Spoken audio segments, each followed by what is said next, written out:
Hi friends, welcome back to my channel. Friends, RRB NTPC exam analysis 13th June second shift సంబంధించిన GS GK question చూసేద్దాం friends.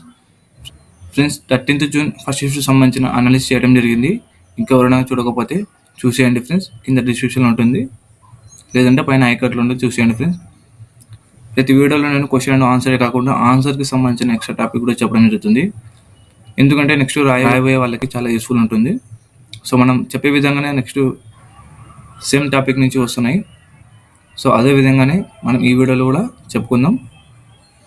So వీడియోని ఎవరైనా first time చూస్తున్నట్లయితే వీడియోని ఇప్పుడే like చేయండి. అదేవిధంగా ఛానల్ని సబ్స్క్రైబ్ చేయడం మాత్రం మర్చిపోతున్నాను. సబ్స్క్రైబ్ చేసుకోండి, మీ ఫ్రెండ్స్ కూడా షేర్ చేయండి.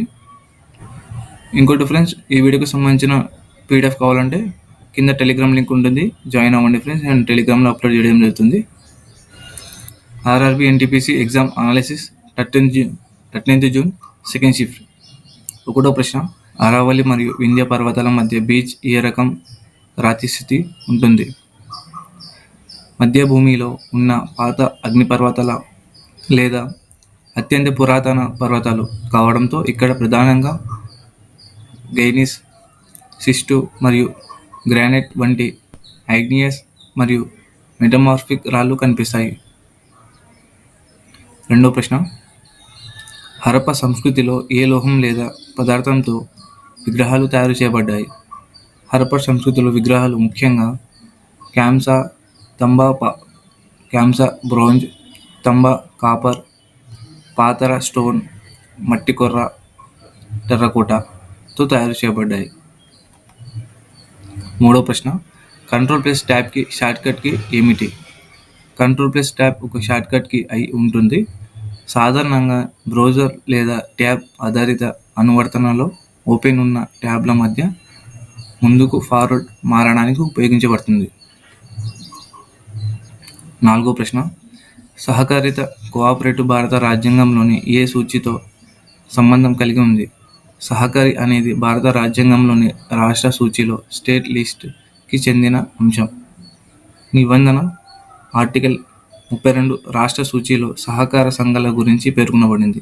ఇది రాష్ట్రాల పరిధిలోని అంశం, అంటే రాష్ట్రాలు తమ రాష్ట్రానికి సంబంధించిన సహకార సమితులపై చట్టాలు చేయవచ్చు.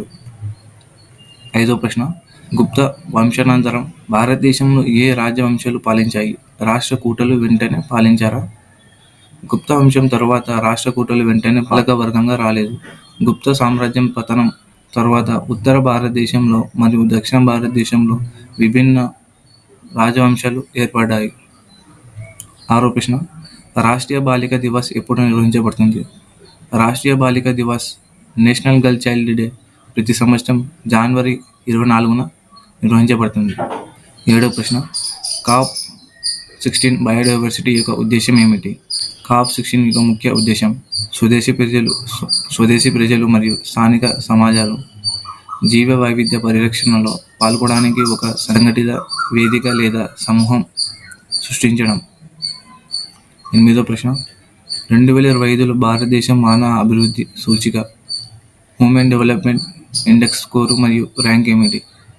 భారతదేశం యొక్క మానవ అభివృద్ధి సూచిక హ్యూమన్ డెవలప్మెంట్ ఇండెక్స్ స్కోరు 0.644 కాగా ప్రపంచ ర్యాంకింగ్లో 130 స్థానాన్ని సంపాదించింది. సో నేను ఇండెక్స్ గురించి ఒక షార్ట్ వీడియో పెట్టడం జరిగింది, చూసేయండి. ఆల్ ఇండెక్స్ సంబంధించింది. తొమ్మిదో ప్రశ్న, బీఎస్ఎఫ్ సీమ సురక్ష బల్ల యొక్క ఏ వర్షఘట్టం 2025లో జరపబడింది? 2025లో బీఎస్ఎఫ్ బార్డర్ సెక్యూరిటీ ఫోర్స్ తన 60వ వార్షికోత్సవాన్ని జరుపుకుంది. పదో ప్రశ్న, యునెస్కో యొక్క 2024లో ఎన్జిఓ సబ్మిట్ ఎక్కడ జరిగింది? యునెస్కో ఎన్జిఓ సబ్మిట్ 2024 సెప్టెంబర్ 15 నుండి డిసెంబర్ 19 వరకు నిర్వహించబడింది. ఈ సమ్మేళనం ప్రతి 2 సంవత్సరాలకు ఒకసారి జరపబడుతుంది మరియు ఇది యునెస్కోకు అనుబంధంగా పనిచేసే గైర్ సర్కారీ సంస్థలు ఎన్జిఓస్ మధ్య సహకారం విధానాలపై చర్చ కోసం నిర్వహించబడుతుంది.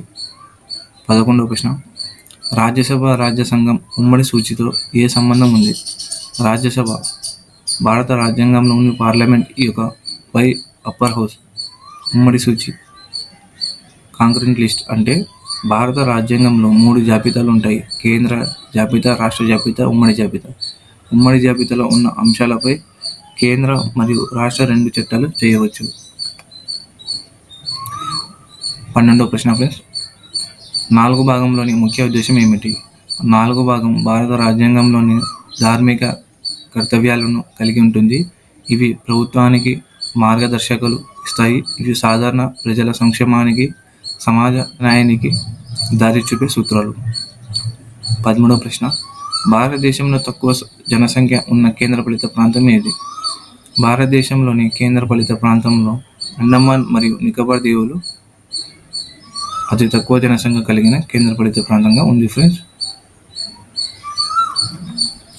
సో మనం ఓవరాల్గా చూసుకుంటే మ్యాథమెటిక్స్ సెక్షన్ నుంచి సింప్లిఫికేషన్ నుంచి 3 క్వశ్చన్స్, యావరేజ్ నుంచి 2 క్వశ్చన్స్, సిఐఎస్సి నుంచి 2 క్వశ్చన్స్, టర్మ్ అండ్ వర్క్ నుంచి 2 క్వశ్చన్స్, మెన్సురేషన్ నుంచి 1 క్వశ్చన్ వస్తుంది, పర్సంటేజ్ నుంచి కూడా వస్తుంది friends. So profit and loss నుంచి 3 క్వశ్చన్స్, స్టాటిక్స్ నుంచి 3 క్వశ్చన్స్, నెంబర్ సిస్టమ్ నుంచి కూడా వస్తున్నాయి, హైట్ అండ్ డిస్టెన్స్ నుంచి 1 క్వశ్చన్ వస్తుంది, ఏపీసీపీ ట్రిగ్నోమెట్రీ నుంచి 1 క్వశ్చన్ వస్తుంది, ఆల్జీబ్రా నుంచి కూడా వస్తుంది ఫ్రెండ్స్. అదేవిధంగా మనకు రీజనింగ్ చూసుకుంటే మిర్రర్ ఇమేజ్ నుంచి 2 క్వశ్చన్స్ వస్తున్నాయి, కోడింగ్ డీకోడింగ్ నుంచి వస్తున్నాయి, సిరీస్ నుంచి 4 క్వశ్చన్స్, బ్లడ్ రిలేషన్ నుంచి 2 క్వశ్చన్స్, సెట్టింగ్ అరేంజ్మెంట్ నుంచి కూడా వస్తున్నాయి ఫ్రెండ్స్, అనాలజీ నుంచి 2 క్వశ్చన్స్. జీకే సెక్షన్ చూసుకుంటే కరెంట్ అఫైర్స్ నుంచి జూలై నుంచి డిసెంబర్ అడుగుతున్నాడు ఫ్రెండ్స్. సో జనవరి నుంచి మే అడుగుతున్నాడు. సో ఆల్మోస్ట్ మీరు జనవరి నుంచి మే వరకు బాగా చూసుకోండి ఫ్రెండ్స్. సో ఎందుకంటే దాని నుంచి 6 to 7 క్వశ్చన్స్ అడుగుతున్నాడు. జూలై నుంచి డిసెంబర్ కూడా చూసుకోండి. స్పోర్ట్స్ అండ్ ఇంపార్టెంట్ కూడా చూసుకోండి ఫ్రెండ్స్. సో ఇది current related to current affairs అడుగుతున్నాడు. పాలిటీ నుంచి ఆర్టికల్స్ అడుగుతున్నారు ఫ్రెండ్స్. ఆర్టికల్స్ 1 to 51 ఈ వరకు చూసుకోండి. షెడ్యూల్స్ కూడా చూసుకోండి, 12 షెడ్యూల్స్, పార్ట్స్ భాగాలు కూడా చూసుకోండి. అదేవిధంగా కొన్ని అమెండ్మెంట్స్ కూడా చూసుకోండి ఫ్రెండ్స్, ఇంపార్టెంట్ అనేవి. రెవల్యూషన్స్ ఆఫ్ 1857 నుంచి 1887 మధ్య అడుగుతున్నాడు. పొలిటికల్ సైన్స్ క్వశ్చన్స్ కూడా అడుగుతున్నాడు. ప్లానింగ్ కమిషన్ గురించి అడుగుతున్నాడు ఫ్రెండ్స్. ఇంకోటి ఫ్రెండ్స్, మనకి జిఎస్ నుంచే 2011 సెన్స్ కూడా చూసుకోండి. 2011 జనాభా గురించి మొత్తం చూసుకోండి. మన కంప్యూటర్ నుంచి 6 క్వశ్చన్స్ అడుగుతున్నారు ఫ్రెండ్స్. సో అది కూడా మనకి షార్ట్ కట్ కీసే అడుగుతున్నాడు. సో ఈ షిఫ్ట్లో కూడా షార్ట్ కట్ కీ చెప్పడం జరిగింది. సో ఓవరాల్గా 2-3 క్వశ్చన్స్ వస్తున్నాయి షార్ట్ కట్ కీసి. సో షార్ట్ కట్ కీ సంబంధించిన పీడిఎఫ్ కూడా నేను టెలిగ్రామ్లో అప్లోడ్ చేయడం జరిగింది. సో ఇంకెవరైనా జాయిన్ అవ్వాలంటే జాయిన్ అవ్వండి ఫ్రెండ్స్, నేను అక్కడ అప్లోడ్ చేయడం జరుగుతుంది. సో మనం ఓవరాల్గా పేపర్ చూసుకుంటే mathematics and reasoning easy to moderate అడుగుతున్నాడు ప్రతి షిఫ్ట్లలో. జీకే కొద్దిగా టఫ్ అడుగుతున్నాడు ఫ్రెండ్స్. సో మనం డైలీ చెప్పుకునే అనాలిసిస్ చూసిపోతారో వాళ్ళకి మాత్రం చాలా ఈజీగా ఉంటుంది. సో ఎందుకంటే మనం ప్రతిసారి ఈ టాపిక్ నుంచి అడుగుతున్నాడని చెప్పడం జరుగుతుంది. సో మీరు కూడా డైలీ అనాలిసిస్ చేయడం వల్ల మీకు కూడా అర్థమైపోతుంది సో ఈ టాపిక్ నుంచి వచ్చిందని. సో అదే విధంగానే చూసుకుని వెళ్ళండి ఫ్రెండ్స్. సో ఈ జీకే జిఎస్ మాత్రం చాలా ఈజీగానే ఉంటుంది. ఇంకా ఎవరైనా ఆల్ షిఫ్ట్ సంబంధించిన అనాలిసిస్ చూడకపోతే కింద డిస్క్రిప్షన్లో ఆల్ వీడియో సంబంధించిన ఉన్నాయి, చూసి వెళ్ళండి. సో ఫ్రెండ్స్, ఈ వీడియో మీకు నచ్చినట్టయితే ఖచ్చితంగా లైక్ చేయండి, అదేవిధంగా షేర్ చేయండి. సబ్స్క్రైబ్ చేయడం మాత్రం మర్చిపోతుంది ఫ్రెండ్స్. సో సబ్స్క్రైబ్ చేసుకోండి, అదేవిధంగా మీ ఫ్రెండ్స్ కూడా షేర్ చేయండి. టెలిగ్రామ్లో కూడా జాయిన్ అవ్వండి ఫ్రెండ్స్. సో టెలిగ్రామ్లో జాయిన్ అయితే ఈ వీడియోకి సంబంధించిన అన్ని పీడిఎఫ్ అప్లోడ్ చేయడం జరుగుతుంది. మీకు ఏమైనా డౌట్ ఉంటే ఇన్స్టాగ్రామ్లో అడగచ్చు. సో ఇన్స్టాగ్రామ్ కూడా ఫాలో చేసుకోండి. So thank you so much.